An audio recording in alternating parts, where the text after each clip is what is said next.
babur ɗin nan dai za ka iya sarrafa shi ta wayarka ta hannu. Kana daga cikin gida ma za ka iya kunna shi, za ka iya kashe shi, za ka iya duba ka ga caji nawa yake da shi wannan cajin. Cam da yawa an fayi wannan fasaha ta artificial intelligence, amma sai aka samu wasu cikas, bai zama an samar da shi ta yanda zai amfani mutane ba, ko kuma an kasa gano amfanin shi saboda wasu kalubale da aka fuskanta.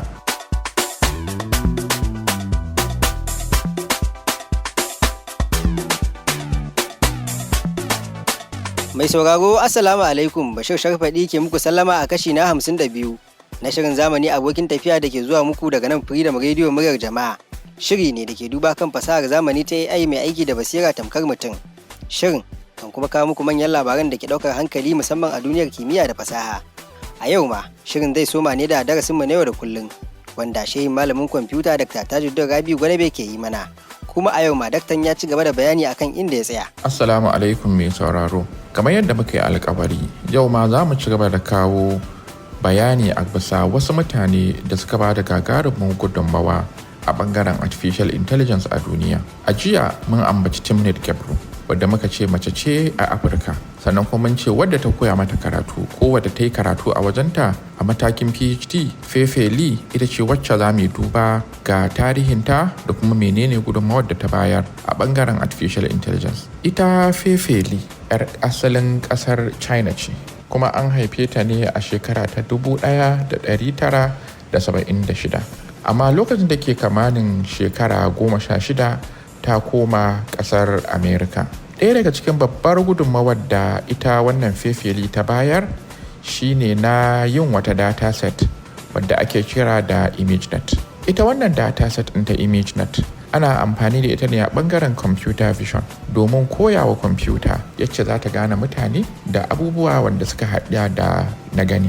Ita wannan dataset ɗin ta creating na ImageNet ita ce wacce su Geoffrey Hinton suka yi amfani da ita suka yi building ɗin model AlexNet a shekara ta 2012, wanda ya dawo da mu ga yin bincike a bangaren artificial intelligence. Wato wannan yana nuna kan cewa ita ta ba da gudunmawa da bangaren yin data din, shi kuma su Geoffrey Hinton sun ba da gudunmawa yin model din, da kuma datan nan da model din nan sai ya zama abubuwa sun kai ga sauran masu bincike sun fahimci kan cewa lallai kam a wannan karo akwai insha Allahu fatan za a samu wani bagarumin ci gaba a fasahar artificial intelligence. Kamar yadda na ambata a shirye-shiryenmu na baya, a shekarun baya can da yawa an fayi wannan fasaha ta artificial intelligence, amma sai aka samu wasu cikas, bai zama an samar da shi ta yanda zai amfani mutane ba, ko kuma an kasa gano amfanin shi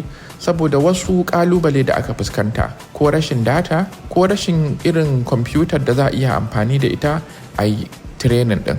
Tunda lokacin da na ambaci kamfanin Nvidia, na ce ɗaya daga cikin babban gudunmawar da suka bayar shine na yin GPU, wanda kuma GPU da shi ake yin amfani a koyawa kwamfuta duk wannan fasaha ta artificial intelligence.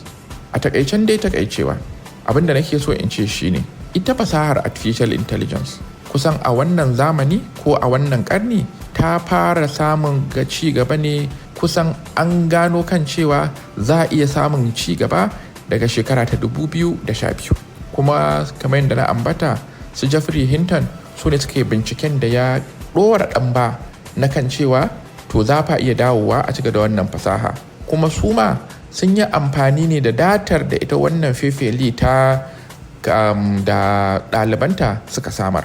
Kaga wannan da yana nuna kan cewa komai na rayuwa to mutane ne da yawa suke haɗuwa domin a samar da ci gaba a wannan fannin. Kamar yadda na ambata a shirye-shiryenmu na baya, duk waɗannan mutane sun damu da kan cewa an samar da daidaito a fasahar artificial intelligence, kuma a tabbatar kan cewa babu wata cuta da yake samarwa ga mutane. Sannan kamar ita Timnit da kuma ita Fefe Lee, kaga wannan 'yan Afirka ce, wannan 'yan China, kuma dukansu sun je kasar America sun yi karatu kuma sun yi aiki. To wannan ya nuna kan cewa sun samu kalubale na cewa ba su da yawa.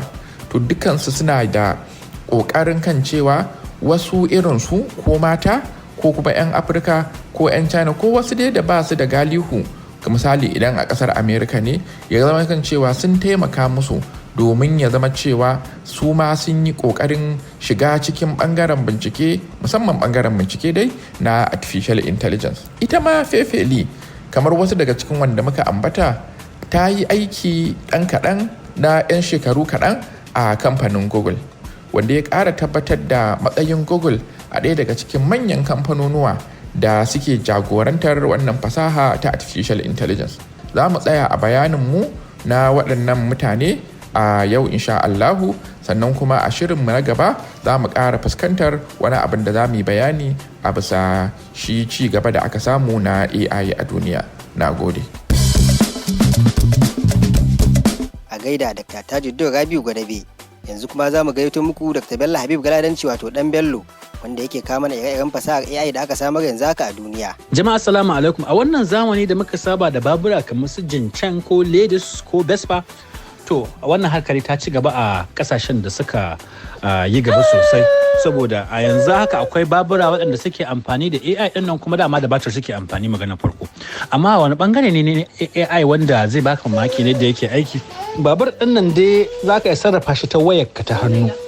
Kana daga cikin gida ma zaka iya kunna shi, zaka iya kashe shi, zaka iya duba ka ga caji nawa yake da shi, wannan cajin kilomita nawa zai yi maka idan ka yi amfani da babur ɗin, da kuma daidai ma inda yake. Haka zalika kuma shi kanshi babur ɗin zai iya ɗaukar mutum ɗaya, amma da akwai irin abin da ake dannawa, idan aka danna kawai sai ya ƙara tsawo ya shiga wani yanayi da kuma mutum biyu za su iya hawan shi. To wannan abu ne na zamani wanda a birane manya-manya waɗanda suke da ƙaramin waje ko babu waje bai isa ba da zaka yi aji kowane irin babur, to wannan shi zai iya taimakawa wajen ka zaka iya shigo da shi cikin gida, ko zaka iya saka shi a wani waje inda ba zai ci waje sosai ba, kuma kana amfani da wayarka domin ka san halin da babur ɗin naka yake ciki. Assalamu alaikum.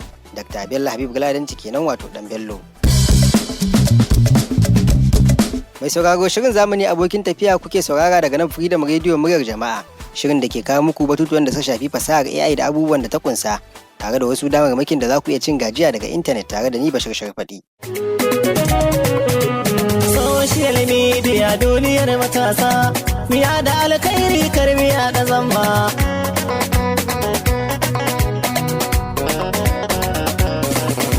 Social media duniyar matasa, a duniyar chatting yanzu ta yi rasa.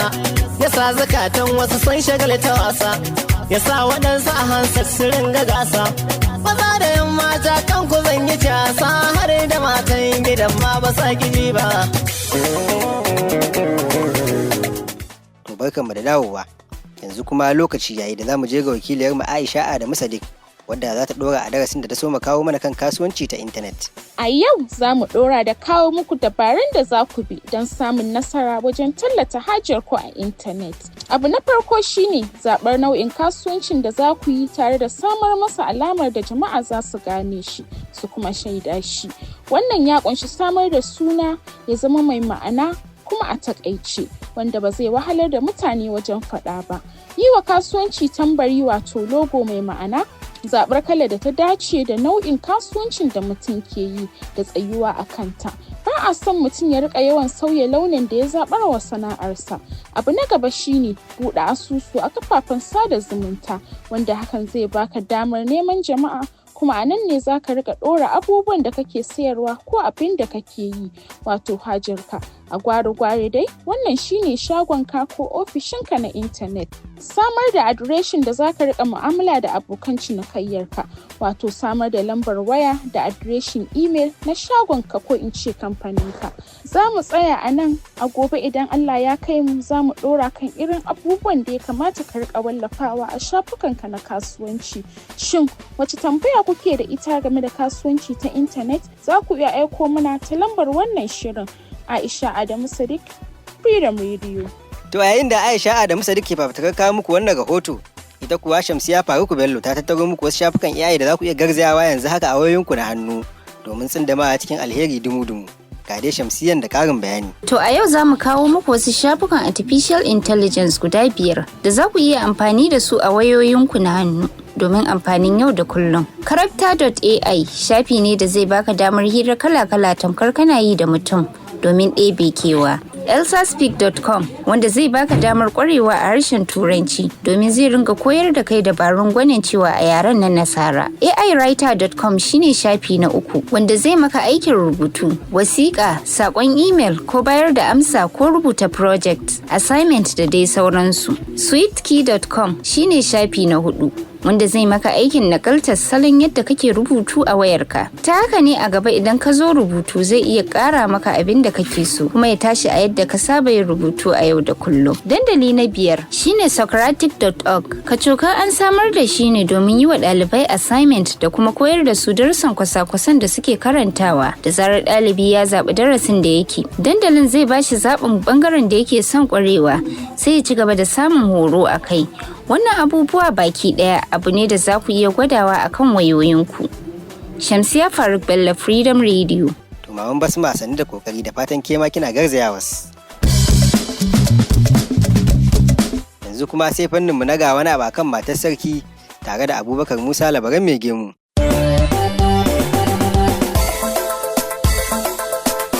Hukumar tattara kudin haraji ta ƙasa FRIS ta buɗe dama ga masu sha'awar aiki da ita inda take shirin ɗaukar ma'aikata. Hukumar ta ce tana buƙatar waɗanda suke sha'awar aiki da ita da su kasance masu kima da dattako da kuma kishin ƙasa. FRIS ta ce tana neman ɗaukar ma'aikatan tattara kudaden haraji a sassa daban-daban na ƙasar nan. A don haka dama ce ga masu sha'awar neman aiki. Ga masu neman ƙarin bayani ko sha'awar waɗannan guraben aiki a hukumar ta tattara kuɗin haraji sai ku ziyarci shafinsu na intanet wato www.frs.gov.ng. Allah ya bada sa'a. To a gaida Abubakar da wannan rahoto. Yanzu kuwa za mu je ga Zainab Aminu Bakori wadda ta shirya tsaf domin kawo muku amsoshin wasu daga tambayoyin da kuka aiko mana. To a yau za mu fara da tambayar da Salim Yusuf Jemagu ya aiko, wanda yake cewa kowane abu na rayuwa ana cewa AI. Shin ba shi da wani bangare ne ko kuma ko ina akwai shi? Mun mika wannan tambaya na Salim ga Dr. Tajuddin Gwadabi ga kuma amsar da ya bashi. To ita fasahar AI an yi ta ne yadda za ta taimaka wa ɗan adam a kowane bangare na rayuwar shi. Zai iya yiwuwa ba a gano wani bangaren da za a iya sa a fasahar nan ba, amma dai fatan shi ne ya zama cewa duk wani bangare na rayuwar ɗan adam daga karatu, sana'a, neman ilimi, zamantakewar yau da gobe, neman lafiya, duk wani abu dai za a iya amfani da wannan fasaha ta artificial intelligence a inganta ta. Kuma yadda ake yi shine tunda ɗan adam wanda suka yi kafin yanzu, misali mutanen da suke nan da ransu kafin yanzu da kuma mu da muke da rai, akwai wasu abubuwa da muke yi da idan aka ba wa kwamfuta waɗannan abubuwan za ta iya gano yadda ɗan adam yake rayuwa ko yake yin wannan al'amarin domin ta taimaka wani in zai yi. Akwai ayyuka ko kuma abubuwa da artificial intelligence zai iya taimaka wa ɗan adam da yawa wanda suna da matuƙar amfani. Yanzu misali, in aka samu mutum wanda ba shi ya gani, za a yi amfani da wannan fasaha ta artificial intelligence ya zama mai kamar wani jagora wanda zai ce mai yanzu titin nan akwai mutane kar ka tsallaka, a'a yanzu ba mutane za ka iya tsallakawa. Zai iya duba ya ce wannan motar take gudu to in ka fara tafiya a haka to fa za ta iya zuwa ta bige ka, dan ƙara sauri, makamantan haka dai. To kaga akwai irin wannan wanda zai iya yiwuwa kan cewa ainihin rayuwar ɗan adam ɗin ma za ta inganta. Zai iya kuma sauƙaƙa al'amura. Misali ɓangaren rubutu da nake yawan bada misalin shi, ya zama cewa idan ka yi amfani da wannan fasahar za ta taimaka ma wajen cimma rubutu da sauri fiye da yanda inda baka yi amfani da ita ba. Dr. Tajuddin Gwadabi kenan da ya amsa tambayar da Salim Yusuf Jemagu ya aiko. Kuma za ku iya aiko naku tambayar. Zainab Aminu Bakori, Freedom Radio.